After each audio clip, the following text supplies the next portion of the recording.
नमस्कार दोस्तों, आज हम आपको उत्तर प्रदेश से संबंधित बहुत ढेर सारी जानकारियाँ एक ही वीडियो में देने का प्रयास करेंगे। तो सबसे पहले हम देखते हैं उत्तर प्रदेश का पुनर्गठन। 1 नवंबर 1956 को इसका पुनर्गठन हुआ। और राज्य का नाम कब कब कैसे कैसे हुआ ये देखते हैं। तो 1836 से उत्तर पश्चिम प्रांत इसका नाम पड़ा। फिर 1877 में बदल के उत्तर पश्चिम प्रांत एवं अवध प्रांत पड़ गया। फिर 1902 में इसका नाम संयुक्त प्रांत आगरा एवं अवध पड़ गया। फिर 1937 से केवल इसका नाम संयुक्त प्रांत पड़ गया और 24 जनवरी 1950 से वर्तमान तक उत्तर प्रदेश इसका नाम है। राज्य की राजधानी 1836 से आगरा थी, फिर 1858 में प्रयागराज, फिर 1921 में लखनऊ आंशिक रूप से बनी, फिर 1935 में लखनऊ को ही पूर्ण तरह से राजधानी का दर्जा दे दिया गया। राज्य का एक बार विभाजन भी हुआ। 9 नवंबर 2000 को उत्तर प्रदेश के 13 पहाड़ी जिलों को काटकर उत्तरांचल बना और उसी उत्तरांचल का वर्तमान में नाम उत्तराखंड रख दिया गया है। उत्तर प्रदेश में राष्ट्रीय राजधानी क्षेत्र मतलब एनसीआर से जुड़े हुए कितने ज़िले हैं इसको देखते हैं। तो 8 ज़िले हैं जो कि एनसीआर से जुड़े हुए हैं, मतलब एनसीआर में आते हैं। मेरठ, गाजियाबाद, गौतम बुद्ध नगर, बुलंदशहर, हापुड़, बागपत, मुजफ्फरनगर और शामली। राज्य के क्षेत्रफल की बात की जाए तो 2,40,928 वर्ग किलोमीटर इसका क्षेत्रफल है, जो कि भारत के क्षेत्रफल का लगभग 7.33% है और इस तरह से भारत में चौथा स्थान भी रखता है। अगर अक्षांशीय और देशांतरी विस्तार देखा जाए तो 23 डिग्री 52 मिनट उत्तरी अक्षांश से लेकर 30 डिग्री 24 मिनट उत्तरी अक्षांश और 27 डिग्री 5 मिनट पूर्वी देशांतर से 84 डिग्री 38 मिनट पूर्वी देशांतर के बीच इसकी देशांतरी और अक्षांशीय विस्तार है। राज्य की लंबाई अगर पूर्व से पश्चिम देखी जाए तो 650 किलोमीटर और राज्य की चौड़ाई देखी जाए उत्तर से दक्षिण तो 240 किलोमीटर इसकी चौड़ाई आती है। प्रदेश में अगर कुल कृषि जलवायु क्षेत्र देखा जाए तो टोटल कृषि जलवायु क्षेत्र 9 है, कृषि पारिस्थितिकी क्षेत्र 4 है और मृदा समूह क्षेत्र 8 है।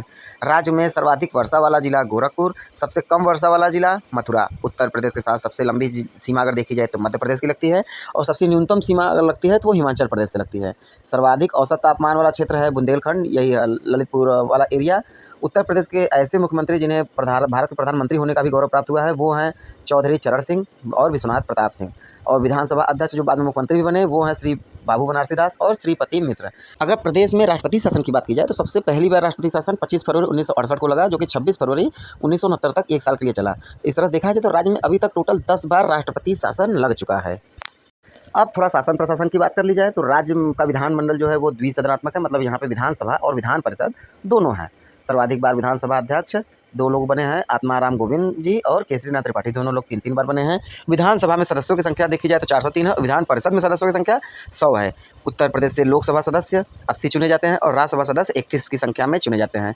राज्य विधानसभा का प्रथम गठन संयुक्त प्रांत के रूप में 1937 में हुआ और उत्तर प्रदेश के रूप में 1952 में हुआ। अगर सर्वाधिक विधानसभा सीट देखी जाए उत्तर प्रदेश के किस जिले में है वो है प्रयागराज, यहाँ पे 12 सीटें हैं। और प्रदेश का पहला केंद्रीय कारागार वो है आगरा में 1846 में इसकी स्थापना हुई। विधानसभा में आरक्षित सीटें देखा जाए तो 86, जो कि 84 एससी की सीटें हैं और 2 एसटी की सीटें हैं। सबसे कम विधानसभा सीटों वाले जिलों में अगर देखा जाए तो 3 जिले ऐसे हैं जहाँ पे सिर्फ 2 ही विधानसभा सीटें हैं और वो हैं श्रावस्ती, महोबा और चित्रकूट जिले। अगर उत्तर प्रदेश की प्रशासनिक इकाइयों को देखा जाए तो उत्तर प्रदेश में 75 जिले और 18 मंडल हैं। विशेष प्राधिकरण क्षेत्र जो होता है वो 5 हैं और आर्थिक संभाग क्षेत्र के आधार पर 4 भागों में बांटा गया है। उत्तर प्रदेश में कुल 57,702 ग्राम पंचायत है, जो कि 2023 तक की जनसंख्या है। तहसील 351 है, नगर पंचायत 546 है, नगर पालिका परिषद 200 है। नगर निगमों की संख्या सिर्फ 17 है, क्षेत्र पंचायतें 826 हैं, न्याय पंचायतें 8,135 और सामुदायिक विकास खंड अगर देखे जाए तो वो है 826। आइए अब हम उत्तर प्रदेश के कला एवं संगीत के क्षेत्र में कुछ जानकारियां हासिल करते हैं। तो राष्ट्रीय नाट्य विश्वविद्यालय का उपकेंद्र जो है वो वाराणसी में है, 2018 में इसका गठन हुआ। प्रयाग संगीत समिति 1926 में प्रयागराज में स्थापित हुई। Uttar Pradesh film television liberal arts institute Lucknow में स्थापित हुआ 2016 में। कला एवं शिल्प महाविद्यालय लखनऊ में ही है, 1911 में स्थापित हुआ। भातखंडे संगीत संस्थान लखनऊ में 1926 में है, जिसे 2000 में डीम्ड विश्वविद्यालय का भी दर्जा दे दिया गया। हरिऔध कला केंद्र भवन आजमगढ़ में। उत्तर प्रदेश संगीत नाट्य अकादमी लखनऊ में 1963 में स्थापित हुई। निराला आर्ट गैलरी प्रयागराज में। भारतेंदु नाट्य अकादमी लखनऊ में 1975 में स्थापित हुई। राष्ट्रीय कथक संस्थान यह लखनऊ में 1988-89 में स्थापित हुआ। उत्तर प्रदेश क्षेत्र सांस्कृतिक केंद्र प्रयागराज में 1985-86 में स्थापित हुआ। Pandit Vishnu Digambar academic of music Prayagraj में 1928 में। राष्ट्रीय इंदिरा गांधी राष्ट्रीय कला केंद्र वाराणसी में 1987 में स्थापित हुआ। राज्य ललित कला अकादमी लखनऊ में 1962 में स्थापित हुआ। राष्ट्रीय संगीत नाटक अकादमी का उपकेंद्र यह वाराणसी में इस है अयोध्या शोध संस्थान, ये अयोध्या में ही होगा, नाम से ही क्लियर है। 1986 में अंतर्राष्ट्रीय रामलीला केंद्र राम की नगरी अयोध्या में। भारतीय लोक कला परिषद वाराणसी में 1920 में स्थापित हुआ। जनजाति एवं लोक कला संस्थान लखनऊ में 1996 में स्थापित हुआ। राजकीय वास्तुकला विश्वविद्यालय लखनऊ में स्थापित है। भाषा एवं बोली संबंधी संस्थानों के बारे में अगर हम बात करें तो गीता प्रेस गोरखपुर में 1923 में स्थापित हुआ। उत्तर प्रदेश सिंधी अकादमी लखनऊ में है, 1996 में स्थापित हुई। उत्तर प्रदेश संस्कृत संस्थान लखनऊ 1976 में स्थापित हुई। हिंदी साहित्य सम्मेलन का संस्थान प्रयागराज में 1910 में स्थापित हुआ। उत्तर प्रदेश हिंदी संस्थान लखनऊ 1976 में।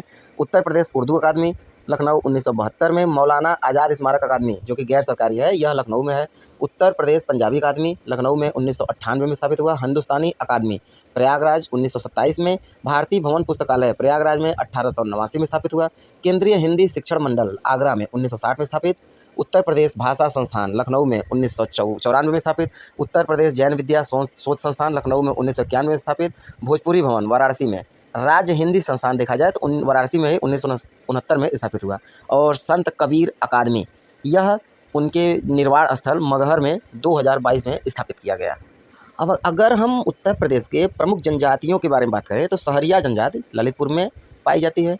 खरवार एवं गोंड जनजाति देवरिया, बलिया, गाजीपुर, बांदा, सोनभद्र, मिर्ज़ापुर आदि जिलों में पाई जाती है।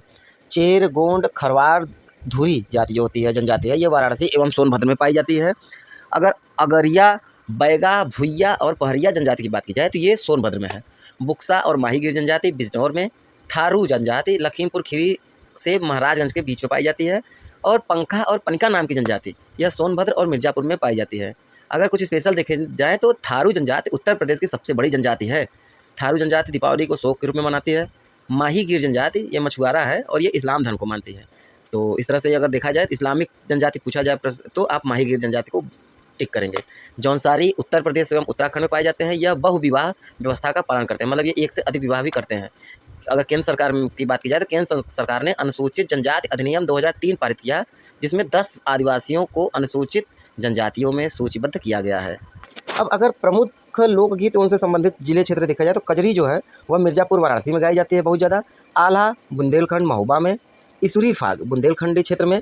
होरी और रसिया ब्रज क्षेत्र बरसाना में। होली गीत, झूला गीत ये पूर्वांचल के सभी जिलों में। चैती और चैता गीत यह वृंदावन और पूर्वी उत्तर प्रदेश में।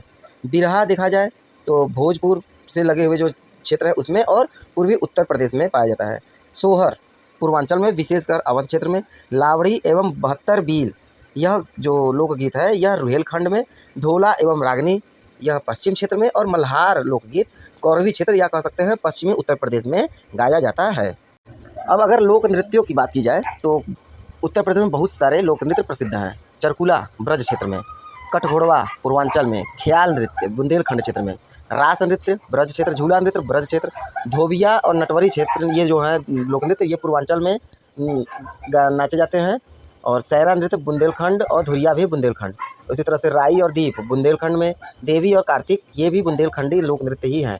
कर्मा एवं शीला यह मिर्ज़ापुर व सोनभद्र की खरवार जनजाति द्वारा लोक नृत्य किया जाता है। धीवर पूर्वांचल क्षेत्र में कहार वर्ग द्वारा लोक नृत्य किया जाता है। कलाबाजी अवध क्षेत्र में है। मयूर नृत्य ये ब्रज क्षेत्र का बहुत ही प्रसिद्ध लोक नृत्य है। ढरकहरी सोनभद्र की जनजातियों द्वारा। छोलिया राजपूतों द्वारा। जोगिनी अवध क्षेत्र में विशेषकर रामनवमी के त्यौहार पर ये लोक नृत्य किया जाता है। चौरसिया जौनपुर के कहारों द्वारा नृत्य ये किया जाता है। और पाई डंडा बुंदेलखंड के अहिरों द्वारा। ठीक है, अब आइए आगे देखते हैं। अगर उत्तर प्रदेश के प्रमुख कलाकारों की बात की जाए, किशन महाराज, गुदई महाराज और अनोखे लाल मिश्र यह तीनों तबला वादन के बहुत ही प्रसिद्ध कलाकार हैं। उसी तरह से कुदऊ सिंह और पंडित सखा राम मृदंगाचार्य यह दोनों पखावज वादन के प्रमुख कलाकार माने जाते हैं।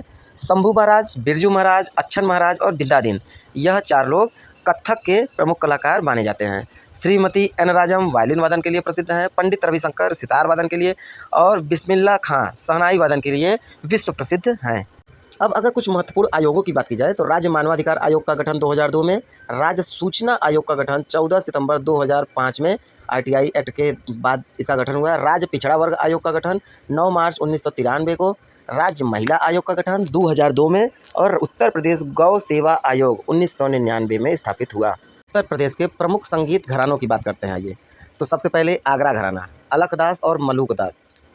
लखनऊ घराना बिंदादीन, उदय सिंह, खुर्शीद अली खां, शंभू महाराज और बिरजू महाराज यहाँ के प्रमुख कलाकार। किराना घराना जो कि मुजफ्फरनगर से संबंधित है, बंदे अली खान, गंगूबाई हंगल, हीराबाई बड़ौदकर और भीमसेन जोशी।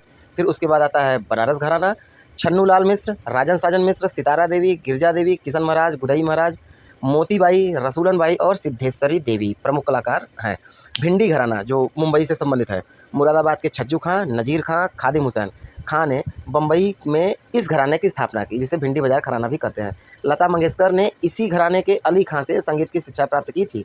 नोट अगर देखा जाए तो इलाहाबाद का कोई घराना नहीं है, किंतु संगीत की विभूतियों केशरबाई जानकी बाई का संबंध इलाहाबाद से ही है। हरिप्रसाद चौरसिया और रघुनाथ सेठ बांसुरी वादन के लिए प्रसिद्ध हैं। अगर राज्य में प्रथम की बात की जाए तो स्वतंत्रता के बाद प्रथम विधानसभा अध्यक्ष राजर्षि पुरुषोत्तम दास टंडन, प्रथम विधान परिषद सभापति चंद्रभाल, प्रथम मुख्यमंत्री गोविंद वल्लभ पंत, प्रथम मुख्य न्यायाधीश न्यायमूर्ति मूर्ति विधु भूषण मलिक, प्रथम लोकायुक्त विश्वम्भर दयाल, प्रथम टाइगर रिजर्व दुधवा लखीमपुर खीरी में है, प्रथम वन्यजीव विहार चंद्रप्रभा चंदौली में है, प्रथम पक्षी विहार नवाबगंज पक्षी विहार है, प्रथम निर्यात संवर्धन औद्योगिक पार्क ग्रेटर नोएडा में है, राज्य का प्रथम जैव प्रौद्योगिकी पार्क लखनऊ में, प्रथम एवं देश का दूसरा software technology park Noida greater Noida में, राज्य तथा एशिया का प्रथम जीएनए बैंक लखनऊ में, राज्य का प्रथम फिल्म सेंटर नोएडा में, प्रथम कृषि विश्वविद्यालय चंद्रशेखर आज़ाद कृषि विश्वविद्यालय कानपुर में, राज्य का प्रथम मुक्त विश्वविद्यालय राजर्षि टंडन मुक्त विश्वविद्यालय प्रयागराज, राज्य का प्रथम संगीत महाविद्यालय भातखंडे हिंदुस्तानी संगीत महाविद्यालय लखनऊ, प्रथम विश्वविद्यालय इलाहाबाद विश्वविद्यालय, राज्य का प्रथम महिला उद्यमी पार्क ग्रेटर नोएडा, प्रथम नहर पूर्वी यमुना नहर, प्रथम संग्रहालय राजकीय संग्रहालय लखनऊ, प्रथम महिला मुख्यमंत्री, ये देश की भी प्रथम महिला मुख्यमंत्री थी सुचेता कृपलानी, प्रथम महिला राज्यपाल, ये देश की भी प्रथम महिला राज्यपाल रही हैं सरोजनी नायडू, और उत्तर प्रदेश हाई कोर्ट के प्रथम मुख्य न्यायाधीश न्यायमूर्ति वाल्टर मॉर्गन। अब आइए देखते हैं उत्तर प्रदेश के वन। तो उत्तर प्रदेश में मुख्य रूप से 3 प्रकार के वन पाए जाते हैं। उत्तर के तराई और भाबर क्षेत्र में देखा जाए तो उष्णकटिबंधीय नम पर्णपाती वन, जिसमें साल एवं शीशम प्रमुख पेड़ हैं। मैदानी भागों में उष्णकटिबंधीय शुष्क पर्णपाती वन, नीम, पीपल, आम ये सब हैं। और दक्षिण पश्चिमी बुंदेलखंड का हिस्सा देखा जाए तो वहाँ पे उष्णकटिबंधीय कांटेदार वन, बबूल एवं खैर प्रचुर मात्रा में पाए जाते हैं। उत्तर प्रदेश में वनों का क्षेत्रीय वितरण देखें तो उत्तरी तराई और भाबर क्षेत्र, यह तराई बेल्ट भी कहा जाता है, यहाँ उष्णकटिबंधीय नम पर्णपाती वन पाए जाते हैं, जहाँ 100 से 150 सेंटीमीटर तक वार्षिक वर्षा होती है। यहाँ साल, खैर, शीशम और बांस के वृक्ष बहुत पाए जाते हैं। मध्य और पूर्वी पश्चिमी मैदानी भाग में देखें, यहाँ उष्णकटिबंधीय शुष्क पर्णपाती वन प्रमुख है। ये वृक्ष शुष्क ऋतु में पत्ते गिरा देते हैं। अगर मुख्य प्रजातियाँ देखें पेड़ों की तो नीम, पीपल, शीशम, आम, जामुन और महुआ शामिल हैं।